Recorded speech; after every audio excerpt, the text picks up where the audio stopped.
Hello and welcome to The Drug Trip, and thank you for clicking on this video. The purpose of this channel will be to share accounts and experiences with various substances so that the viewers can gain an insight as to what those experiences are like. I also hope that these experiences will reduce self-harm and substance abuse, as I do not endorse, condone or encourage the abuse of any illicit substance, drug or medication. I will credit the authors in the description below, and I also upload new trip reports on Sunday and Wednesday every week, so if you do happen to enjoy the content, please consider subscribing.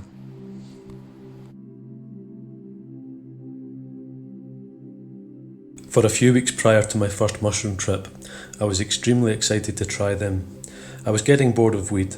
Anyone who says it isn't a gateway drug is wrong, and wanted to eat some shrooms purely for the hallucinations.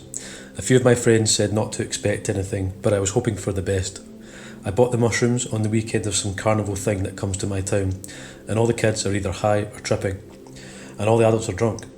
Funny thing, after the carnival came, they said they would never come back because of all the drunk people they had to deal with. Anyhow, I got 2 grams. I didn't want my first trip to be too intense because I had no clue what to expect. I decided not to go to the carnival and shrooms because I was starting to get nervous about what would happen, so I decided to wait a week. The next weekend seemed like a good time. I was chilling in my buddy's basement with him, A, his bro, B, his bro friends, C, and his bro's girlfriend, D. His brother is 2 years older than we are. I did absolutely nothing to prepare, although I hear that's a bad idea. I had gotten high and had lots of good times in the basement I was in, so I figured I'd have good vibes from it. I did avoid eating for around 6 hours prior to eating the shrooms, because I heard that gets you more fucked up than eating right before tripping. I was the only one with the shrooms, so naturally I would be considered the entertainment for the night. I've heard that it isn't too much fun to be the only one tripping, but I didn't really care. I just wanted to trip. I ate the mushrooms at around 10, and everyone just watched me. It felt kind of weird. Most people complain about the taste of shrooms, but I actually kind of enjoyed it. They were good enough that I'd probably eat them just for the taste on occasion. I chewed on them for about 5 minutes until they were really pasty. Everyone was shocked that I was still chewing, so I quickly swallowed it. And after about 45 minutes, or an hour after I ate them, I was kinda bummed out. I felt a bit funny, but that was it. I couldn't figure out what all the hype about shrooms was, and I didn't even see any hallucinations. D had never seen anyone on shrooms before, so she was expecting to just laugh at me the whole night. But by this point, she was kinda bummed out as well, and she said watching people on shrooms was boring. I decided to go smoke a joint with A and C, so I could at least get a little bit high. We went to a small ravine to blaze, and I was much less paranoid than usual. I was aware of this and was wondering if it was because of the shrooms. Someone even walked through when we were blazing and stopped and stared at us from a distance, and I didn't even care, which is definitely strange for me. When my friend gets high, he either gets really aggressive or acts like a little kid who's had too much sugar. I had never blazed with C before, and I had only met him once, but I really didn't care. A and C started fighting, not physically, just with words. They were arguing about who knew more people or some stupid shit like that. I don't know what the point of it was, but I guess they liked to brag about that kind of stuff. Anyway, I was starting to get a bit high by this point, and I was afraid the shrooms were going to kick in and their fighting would put me into a bad trip. Instead, it made me happier, because they never passed a joint to each other, so I got twice as much weed. By the time we started walking back, they had stopped fighting, and it was like it had never happened. Just as we got back onto the street, the weed and the shrooms seemed to hit me hard at the same time. I couldn't recognise where I was, but I still remembered to cross over to get to a sidewalk. A and C were walking on each side of me because I told them I was feeling different, and I guess they knew the shrooms were kicking in. Then, colour started changing. It happened the same way it does when you adjust the colour on your television. Everything would go from green to red to purple and just keep changing every few seconds. I started laughing and going on about how I was tripping out, so A and C decided to play around with me. They started putting their hands all around my face and saying it was bats. I knew they were just fucking with me, and I tried to tell them I knew what they were doing, but I could barely talk anymore. I started to see patterns and stuff over everything. They were dim stick-like things that would spin around and then collide with each other, then switch directions. It was cool, but I was worried about getting home because it was so hard to focus. Then all of a sudden, an animal ran across the road, and I said, "Did anyone else see that?" And A or C replied with, "Yeah, when you start hallucinating, you know for sure." The second we get into the house, A and C rushed into the basement, just in case A's parents were still awake. They kind of left me alone, and I was worried. so I quickly took my shoes off and went downstairs. B and D were snuggled up on the floor, and I was afraid that I had intruded on them having sex or something. I thought A and C had already come down, and I panicked when I realised I had just barged in. I tried to say, I hope I didn't intrude on you, but I think it just came out mumbled because they didn't really respond. And something else must have happened. At this point, I forget, because the next thing I remember, I was sitting on a chair with A, B, C and D all sitting around as well, and we were watching Family Guy. I think I was still acting pretty normal at this point, but no one paid much attention to me. Even D, who was looking forward to me tripping out, was still just watching TV. Then all of a sudden, my world changed. Everything was still there, except it all kind of melted, and there were no sharp corners on anything. Everything just seemed to be really smooth. The colours of everything changed to either a baby blue or pink, and the entire basement seemed like a playroom for babies. Some random objects around the room even started to turn into toys and stuff like that. It was really strange. The only thing that remained normal for me was the television, which I was still watching while this was happening, and for some reason I wasn't too amazed by what was going on. I knew it was weird, but I was still interested in Family Guy. Then all of a sudden, B's feet looked like pig's feet. Both his feet were kind of together, which formed two halves of a pig's hoof. Then I guessed I was seeing double and saw two of them. It was weird, but I was still calm and just enjoying it. Then, the floor seemed like a river, or some sort of mysterious liquid, that looked kind of pink. It wasn't wavy like a regular river, just calm and oozing. Everything in the room seemed to be floating on it. Then I saw what looked like a sudden drop at the end of the river, and I figured it was a waterfall. I didn't panic. I just kind of sat there waiting to fall, but it never happened. Then all of a sudden, everything sounded clear. My hearing must have been heavily muffled, and I just didn't notice, because all of a sudden, I could hear conversations again. I could remember hearing, "He's tripping out pretty hard, eh?" and stuff like that. I realised I must have been doing something pretty stupid. Things had pretty much gone back to normal. Everything looked normal, sounded normal, and felt normal. I looked at the clock, and only 5 minutes had passed. I was shocked. I then wondered how a mushroom trip could possibly last 8 hours, and figured people just meant that's how long it feels like. And for a second, I thought I was done tripping, but then I realised there's a slim chance I could only trip for 5 to 10 minutes.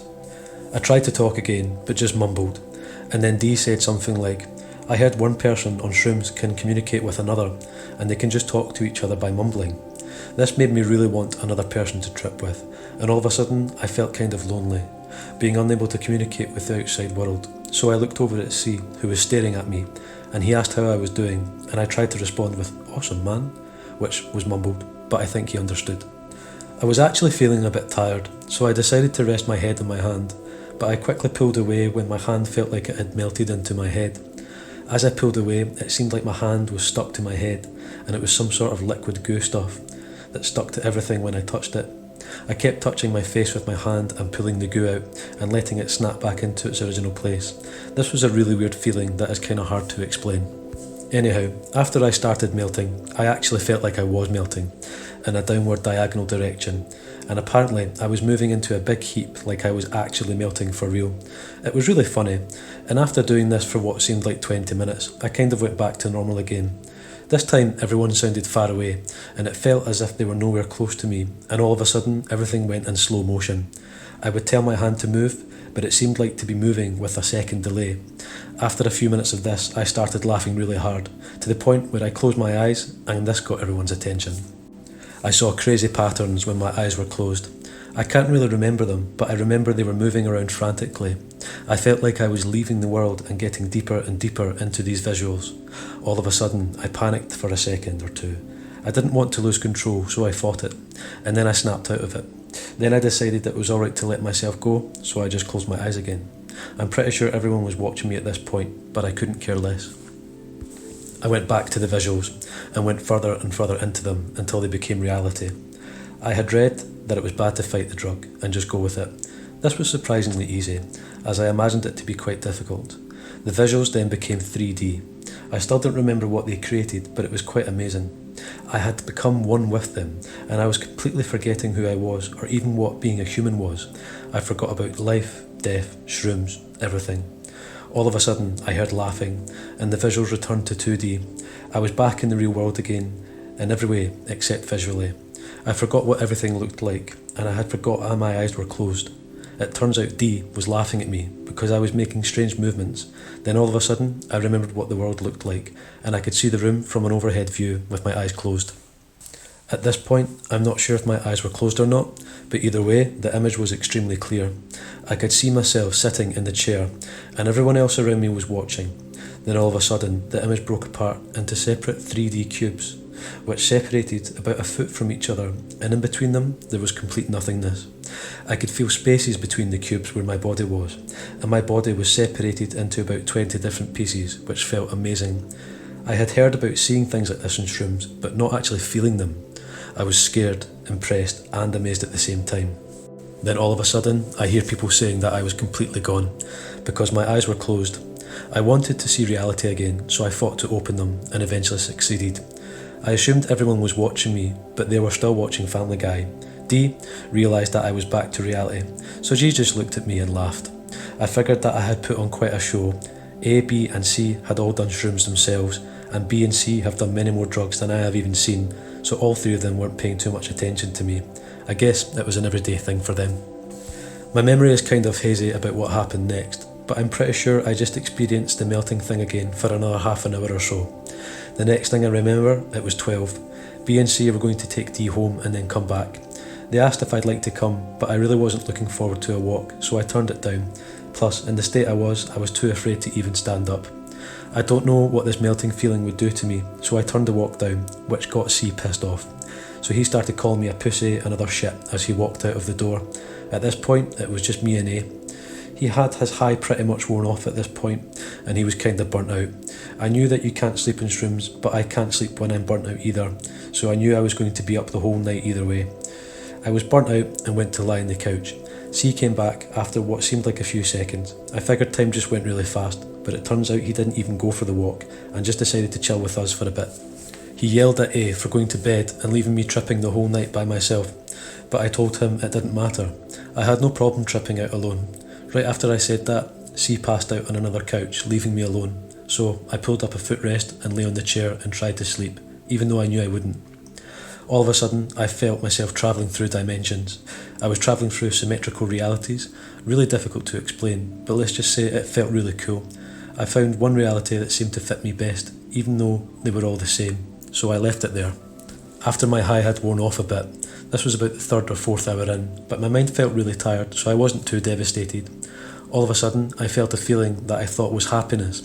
I'm assuming it wasn't though, because it left me unsettled. All of a sudden, I wanted to be unhappy, because I was convinced it was causing the unsettled feeling I had inside me. I tried to think of unhappy thoughts to get myself into a bad trip, to make me feel unhappy, but it didn't work too well. I started thinking about hell. Even though I don't believe in it, I figured that would make me unhappy. All of a sudden, the room went red, and I saw what looked like a cardboard cutout of the devil lying on the floor. I laughed at the thought that people found that image scary in a sober state, and the unsettling feeling within me was gone. Then B came back. He had taken D home. He had complained about what a bad friend A was, because he passed out and just left me to trip by myself, and that C should have at least been responsible to wait with me for a bit. I told him I didn't care, and that I wasn't peaking anymore, but he insisted that he should stay with me for a bit anyway. Even though it really didn't make much of a difference, I was happy enough that he cared to stay downstairs for a while, which dissipated the feeling of loneliness I had throughout the night. Again, I started to melt. So I decided my peak wasn't over. I didn't feel as fucked up this time though, and it felt more natural. I could remember what being sober was like by this point, because it seemed it had been an eternity since I ate the shrooms. And at about 1:30, B got up and left. I'm pretty sure he was sleeping the whole time, because he didn't talk to me at all, although we usually don't talk anyway. He just got up and left, and didn't even look at me, which seemed really weird to me at the time. I'm pretty sure he was sober, but he might have blazed when he was walking D home, I'm not sure. So by that point, I was alone again, and starting to come down by this point. So I decided to just watch TV. It was much funnier than it usually is, and I caught myself laughing extremely loud when something funny would happen. I got pissed at myself because my friend's parents were sleeping right upstairs. While I was watching TV, time seemed to travel at a normal speed, which was a good thing, because by this point, I wanted my high to end. After about 2 hours of watching TV, it was around 2:30 or 3:30 AM. C woke up and turned the television off. He moved somewhere else to sleep. I take the couch he was sleeping on and try to sleep, because I was quite tired by this point. After about 50 minutes of trying to sleep, I became very agitated and I started hitting myself as a result of the boredom and distress. I was aware that I was high, but I couldn't tell what was different about me. I still had forgotten what sober felt like, but I knew I wasn't quite there yet. I'm not sure what happened for the next hour. I probably just thought about stuff like I usually do when I can't sleep. And by a little after 4:30, I was nicely asleep. And when A's parents came downstairs at around 6 AM, I woke up still a bit high, so I pretended to be asleep. By about 1:30, I woke up and I was feeling fine and dandy. Overall, the trip was great except for the come down, which is some people's favourite part, but maybe I just didn't enjoy it because I was alone. Thank you very much, and I hope you enjoyed listening to this experience. If you did, please consider liking the video and subscribing. If you would like me to upload a particular drug experience, please let me know in the comments below. Above all, please be safe, be responsible, and be well.